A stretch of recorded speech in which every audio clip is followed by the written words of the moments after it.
धरती माता ने भगवान के कंठ में वैजंती माला धारण कराई और भगवान की बड़ी सुंदर स्तुति गाई। नमस्ते देव देवेश शंख चक्र गदाधर भक्ते क्षुपात्र रूपाय परमात्मने नमोस्तुते। नमः पंकजनाभाय नमः पंकजमालिने नमः पंकजनेत्राय नमस्ते पंकजांघ्रे। हे शंख चक्र गदाधारी प्रभु, हे भक्तों की इच्छा पूर्ति के लिए नाना रूप धारण करने वाले मेरे ठाकुर, हे नाभि कमल में ब्रह्मा जी को आश्रय देने वाले अद्भुत आश्रय दाता, मैं आपको बार बार नमन करती हूं, प्रणाम करती हूं। पृथ्वी की भावपूर्ण स्तुति सुनकर के भगवान प्रसन्न हुए। भौमासुर के पुत्र भगदत्त को राजगद्दी दे दी, उसी के पुत्र को, कि राज्य तो संभाल बाप का, पर बाप जैसी अकल प्रयोग मत करना, करतूत मत करना। फिर वो 16,100 देवियां बुलाई, कहा तुम भी अपने अपने घर जाओ, आनंद करो। कहा प्रभु कौन सा आनंद, अब हमारा कौन सा घर है। महाराज इस देश में मर्यादा बड़ी कट्टर होती थी। किसी समय औरतें बहुत मर्यादा में रहती थीं। कोई औरत एक रात भी कहीं अपरिचित स्थान पर रह जाती थी तो समाज उसे स्वीकार नहीं करता था।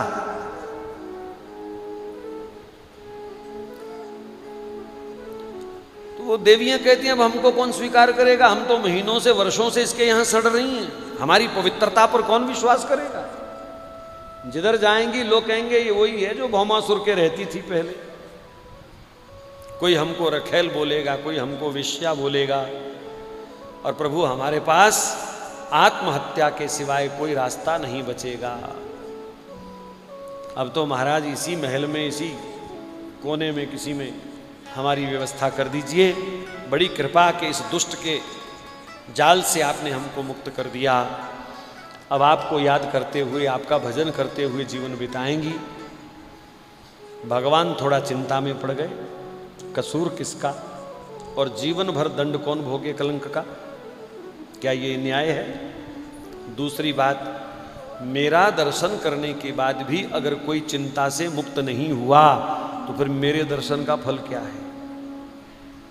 भगवान के दर्शन से तो सब चिंताओं से मुक्ति मिलती है, और इन्होंने मेरे से संवाद किया है, मेरे दर्शन किए हैं, क्या ये सारा जीवन अब भी दुखी रहेंगी, तो फिर मेरे दर्शन का फल क्या हुआ। भगवान ने कहा देवियों मैं तुमको सबको एक सम्मान पूर्वक जीवन देना चाहता हूं। कहा प्रभु हमारे भाग्य में ही नहीं है, क्यों हमारा उपहास उड़ा रहे हो। कौन सा सम्मानजनक जीवन हमें इस संसार में मिल सकता है।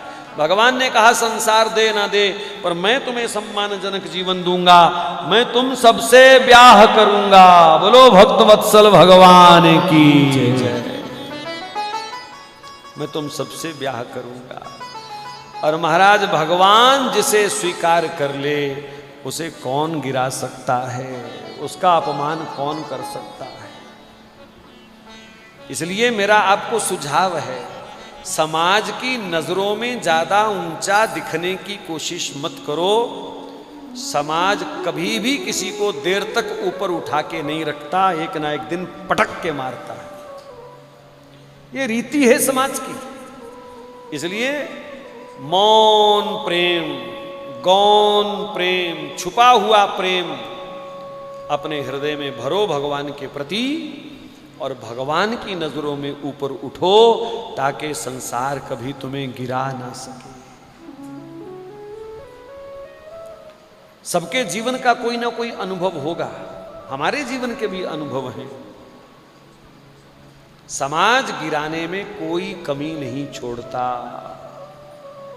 ऐसे ऐसे कारण बनते हैं कभी कभी कि तुम कल्पना नहीं कर सकते कि ऐसा भी हो सकता है। लेकिन भगवान की नजरों में एक बार जो जिसके लिए भगवान ने सीढ़ी लगा दी उसे कोई गिरा नहीं सकता। ये बात परम सत्य है। तो भगवान ने सबके साथ ब्याह कर लिया। द्वारिका में आए 16,108 पटरानियां। भगवान ने सबको बराबर हक दिए, एक जैसा रहन सहन, एक जैसा खान पान, एक जैसा दर्जा।